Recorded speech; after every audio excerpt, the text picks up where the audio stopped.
A multi-billion-dollar weapon failed. 3 PhDs were stumped.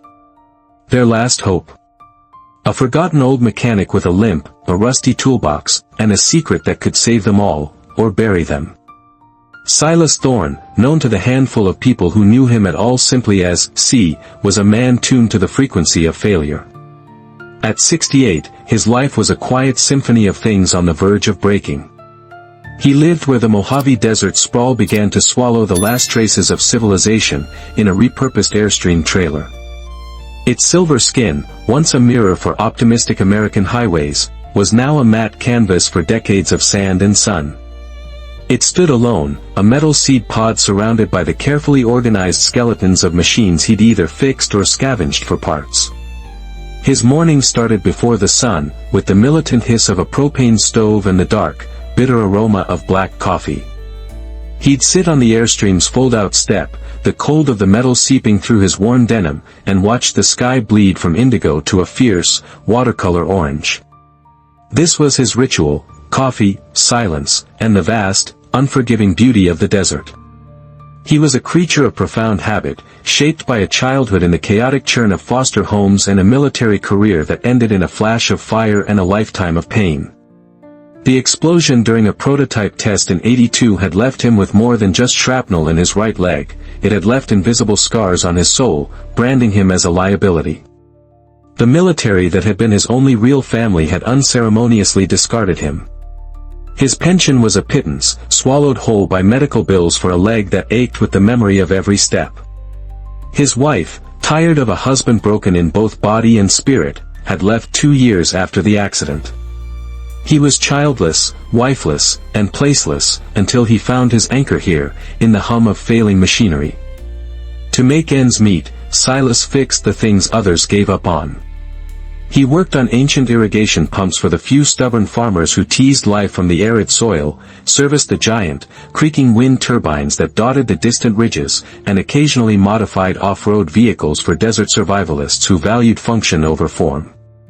His chariot was a 1980s Ford F-150, its original blue paint peeking through a patchwork of dust and faded primer. The truck's body was a testament to a hard life, but its engine, maintained by Silas's own hands, purred with a quiet, steady strength.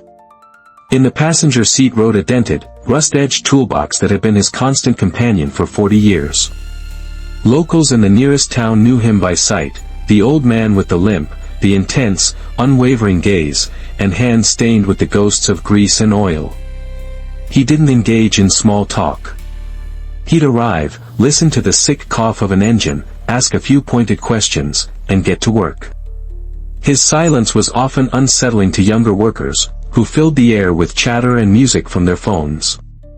But the old-timers understood. Silas wasn't there to make friends. He was there because something was broken, and in the language of broken things, he was a poet.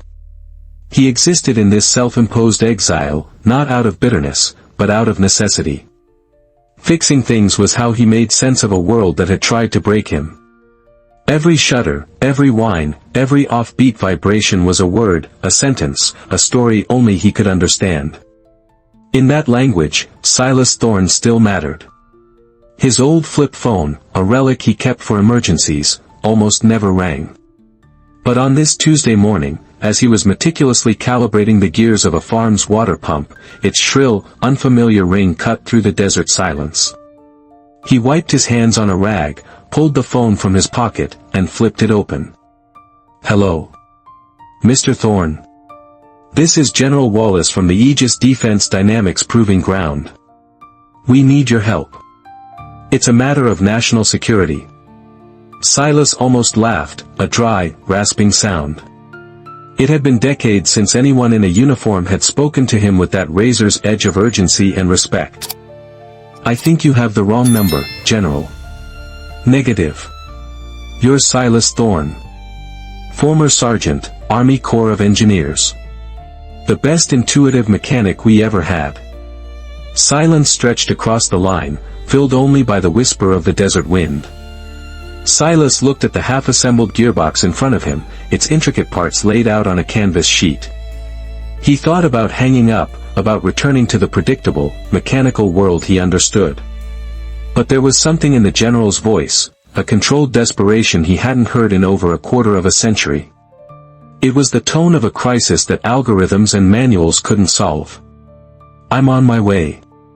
An hour later, the blue F-150 was a dusty speck moving across the vast, sun-baked pan of the Mojave. The Aegis Defense Dynamics Proving Ground rose from the shimmering heat haze on the horizon like a city from another planet. It was a place of sharp angles, mirrored glass, and geometric sterility, a stark contrast to the organic, weathered world Silas inhabited. 26 years. 26 years since he'd set foot on a military installation.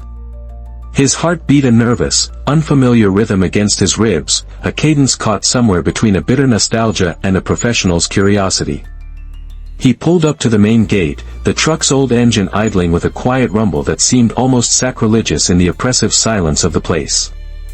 He took a long, steadying breath, grabbed his heavy toolbox from the passenger seat, and walked toward the guard post, his limp more pronounced on the unforgiving asphalt.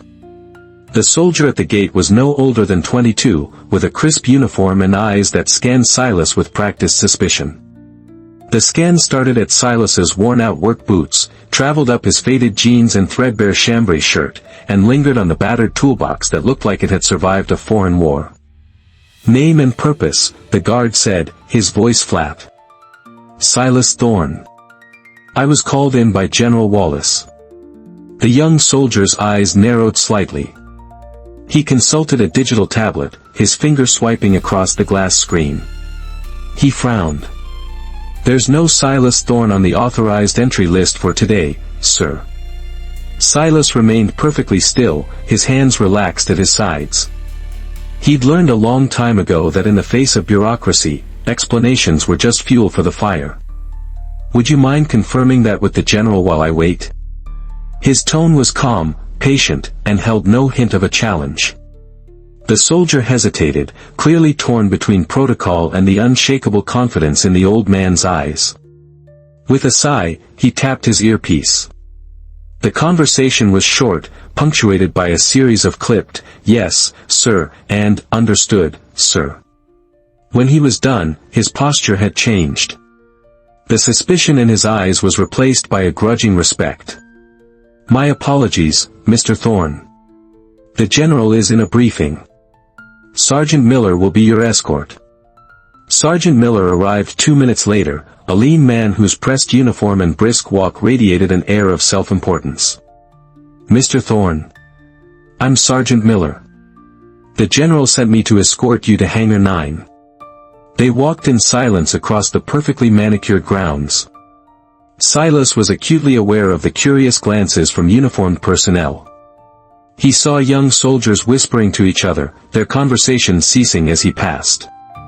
He was an anomaly here, a ghost from a bygone era of grease and steel in this new world of silicon and code.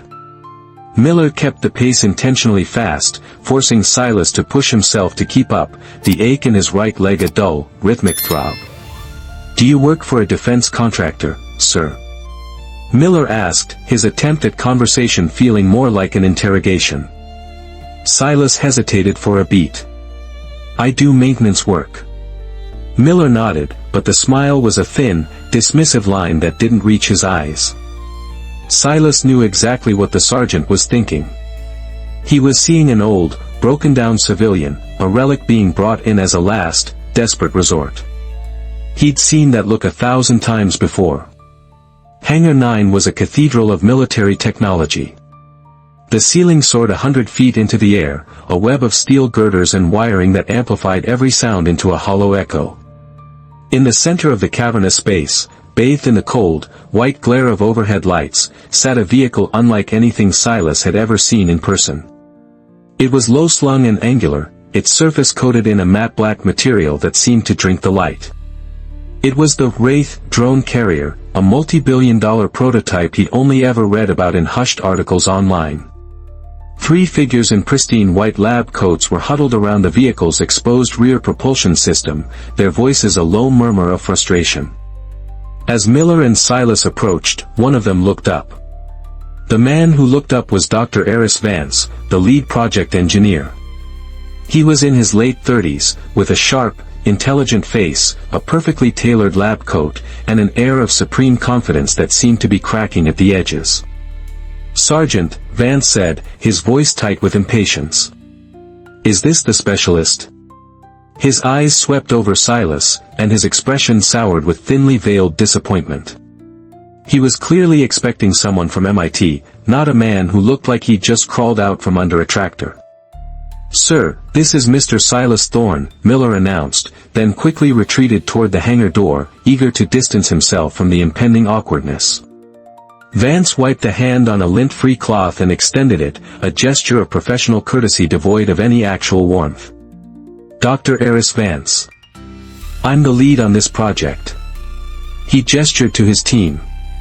"This is Dr. Lena Petrova, our lead data analyst, and Ben Carter, our junior systems engineer." Lena, a young woman with intense eyes and smart glasses that occasionally flickered with data, gave Silas a curt nod.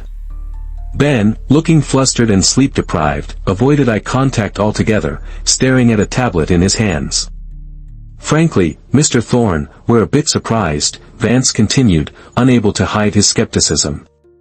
"We were expecting someone with more current credentials." Silas ignored the slight. He gave Vance's hand a firm, brief shake, his eyes already locked on the exposed propulsion unit. It was a masterpiece of engineering, a dense labyrinth of polished alloys, composite materials, and fiber-optic cabling. Some of the systems were vaguely familiar, based on principles he understood, but others had evolved into something alien and complex. "What's the problem?"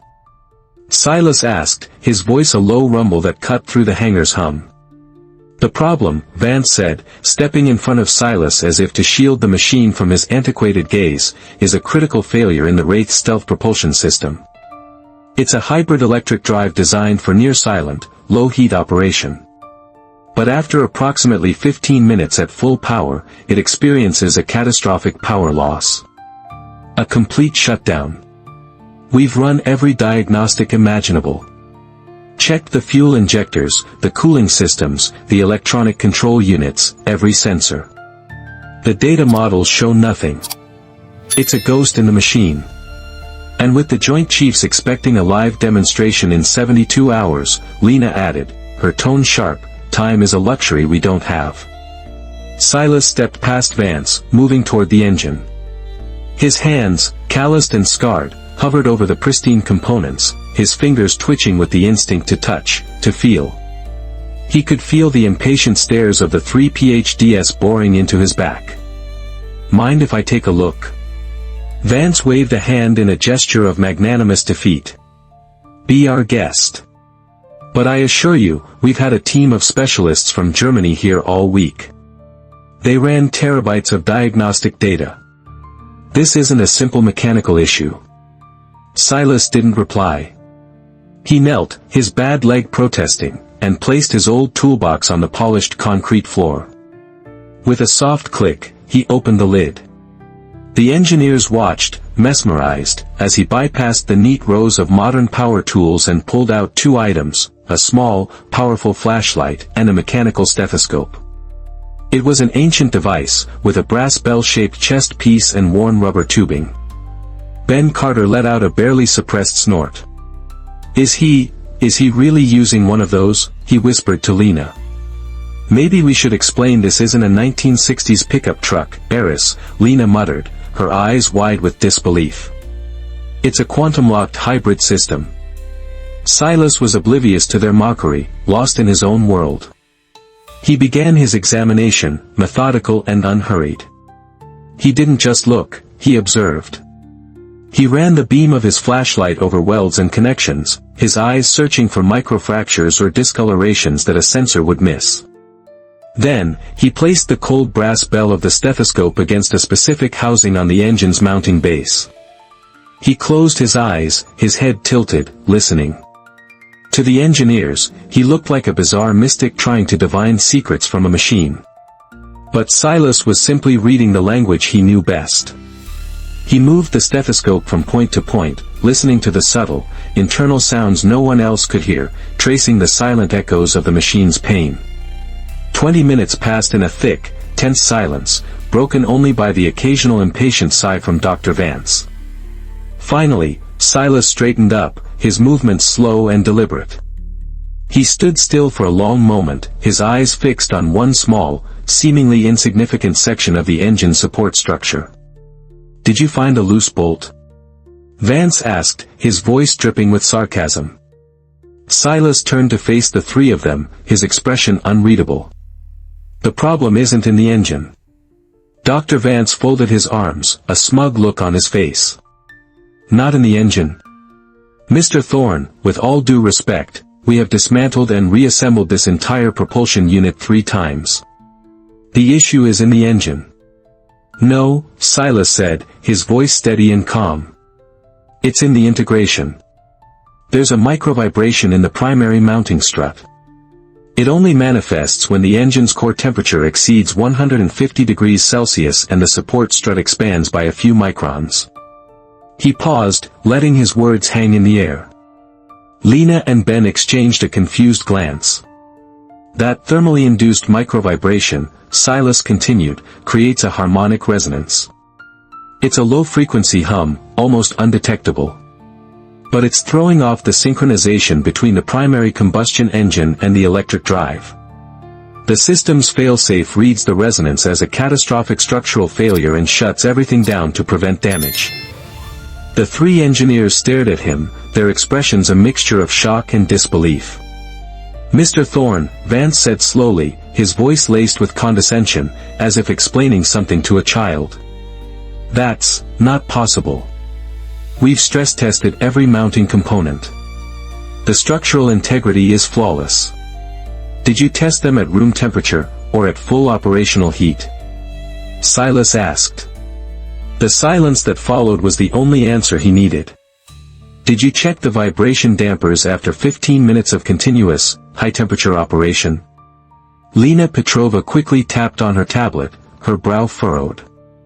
"The dampers are performing within factory specifications." "Factory specs for a conventional engine," Silas countered. "This hybrid system generates a completely different vibrational frequency. A higher, finer resonance pattern. The failure is so specific, a combination of heat, expansion, and frequency, that it's invisible to any static or cold diagnostic. You've been looking for a gunshot, but the problem is a whisper." Vance's face hardened, his professional pride clearly wounded. "That sounds like pure guesswork, Mr. Thorne. We operate on data, on concrete evidence. Not mechanical intuition." Silas looked at the 3 of them. He saw the doubt, the arrogance, the refusal to believe that a man with a rusty toolbox could see something that their multi-million-dollar diagnostic systems had missed. He didn't feel anger, just a deep, familiar weariness. He'd been in this exact position before. He nodded slowly, then bent down and began placing his tools back into his toolbox. The flashlight, the stethoscope. Each item was wiped with a rag and returned to its designated spot. The clicks of the tools and the final, definitive snap of the toolbox latch echoed in the silent hangar. He picked up the toolbox and, without another word, started walking toward the exit. "Where are you going?" Sergeant Miller asked, reappearing from the shadows, his face a mask of confusion. Silas paused at the massive door but didn't turn around. "You don't need me," he said, his voice resonating with a quiet finality. "You already know more than I do." He walked out into the blinding desert sun, his silhouette leaning slightly to the right from the old injury, leaving the 3 engineers standing in stunned silence, bathed in the cold light of their hangar, alone with their perfect, useless data. Silas got into his old Ford, started the engine, and just sat there for a minute, his hands resting on the steering wheel. He watched the heat rise in waves from the asphalt, distorting the hypermodern world around him. He wasn't mad. He was just tired. Tired of being the man everyone underestimated, until the moment they needed him, and even then, they'd rather be wrong than believe him. Hours later, the sun had set, and the desert was painted in cool shades of purple and black.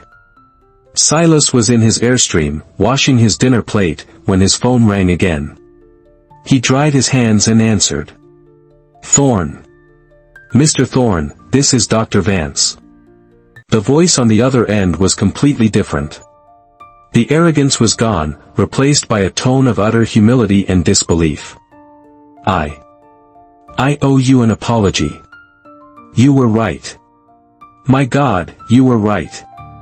Silas listened, saying nothing. "We did what you said," Vance continued, his words tumbling out. "We brought the engine to full temperature for 15 minutes and then ran a microvibrational analysis on the mounting strut. We found it. The harmonic resonance.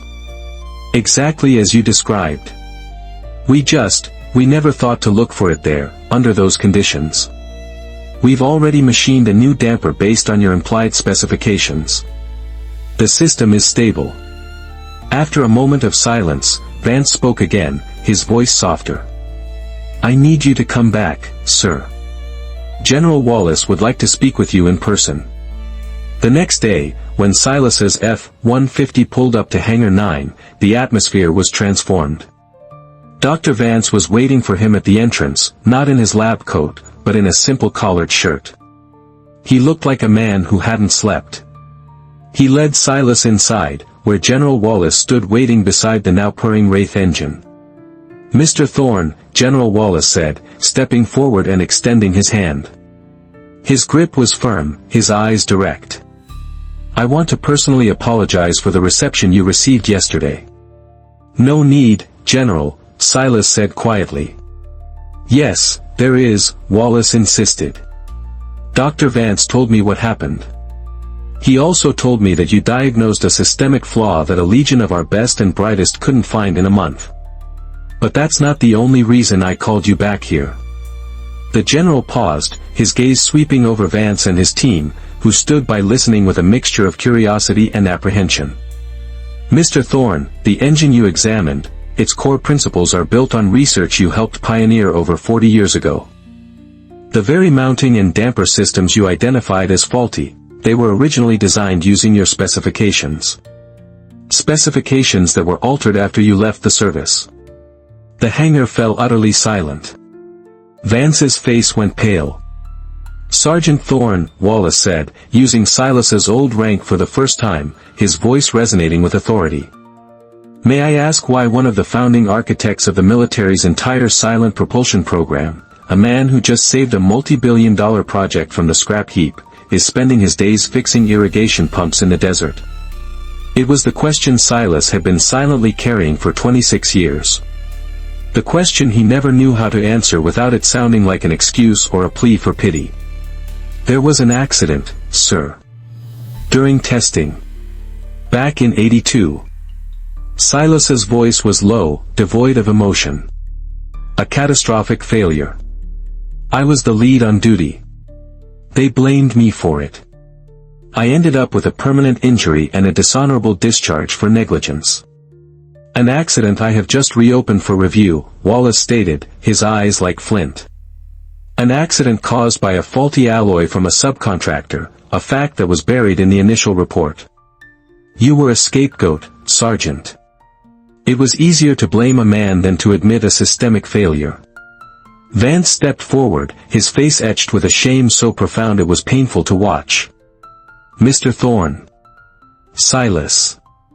I am so sorry." Silas gave a small, almost imperceptible nod. "It was enough."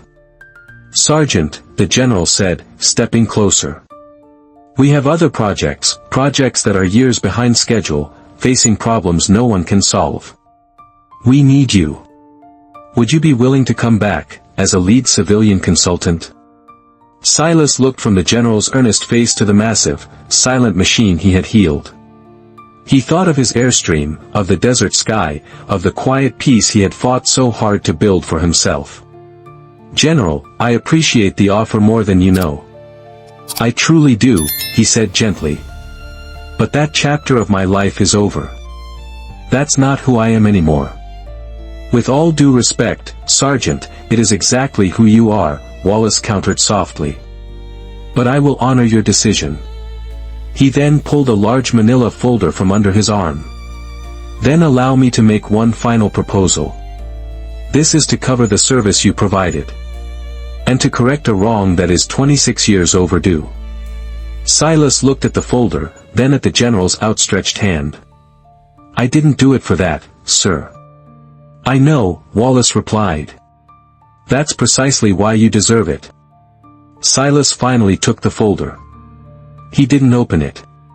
He simply tucked it under his arm, gave a final nod to the general, and walked away, the quiet echo of his footsteps the only sound in the vast, silent hangar. The next morning, the sun was just beginning to warm the desert floor. Silas was finishing the hydraulic cylinder adjustment on a farmer's old John Deere when he heard the unfamiliar sound of tires crunching on the gravel road leading to his airstream. A sleek, black SUV pulled to a stop, and Dr. Eris Vance stepped out. He was dressed in casual clothes, looking profoundly out of place against the backdrop of scavenged metal and desert scrub. He walked over, stopping a respectful distance from where Silas was working. "I hope I'm not intruding." Silas straightened up, wiping his hands on a rag. "Dr. Vance." "Eris, please," he said. "You know, Sergeant, when you identified that harmonic resonance yesterday, I felt small. I've spent my entire life being the smartest person in the room. Diplomas on the wall, patents to my name. I built my identity on it. And in 5 minutes, you dismantled that entire identity with a 100-year-old stethoscope." Silas didn't respond. He looked out toward the horizon, where the mountains shimmered in the morning heat. "I've been surrounded by experts," Eris continued, his voice quiet, introspective. "Geniuses from Stanford and MIT. Young minds who can write code that can simulate the birth of the universe. But not one of them, myself included, had the sensitivity you showed in that hangar. You didn't just look at the machine. You listened to it." Silas finally turned to look at him, his gaze clear and steady. He picked up a wrench, his movements unhurried. "Machines always whisper before they scream, Doctor," Silas said, his voice the sound of gravel and wisdom. "They give you a warning when something is out of balance. A vibration that's a little off. A sound that doesn't belong. The problem is, most people these days are too busy looking at a screen to notice. They're listening to the data, not the steel." He paused, setting the wrench down. "Humility is what allows you to hear the whisper. The humility to admit that the machine might know something you don't. The humility to listen to someone who does." Eris Vance stood there for a long moment, the desert wind rustling his hair, the weight of Silas's words settling upon him. He had come seeking to apologize for a professional error, but he was leaving with a profound lesson about life. He took a deep breath, the dry desert air filling his lungs, and then he reached out his hand. "Thank you, Silas," he said. "Not for fixing the engine. For everything else." Silas shook his hand. A simple, firm gesture of acknowledgement. As Dr. Vance's SUV disappeared down the dirt road, a shrinking cloud of dust in its wake, Silas Thorne stood watching. He remained there, between the world of tomorrow that had rejected and then revered him, and the timeless desert that had always been his home. He slid the folder from the general onto the workbench of his F-150. He didn't need to open it to know what it contained. His vindication wasn't on a piece of paper or a medal. It was in the quiet confidence of his own heart, the quiet proof that a person's true worth is never lost. It simply waits, patiently, for the right moment to be heard.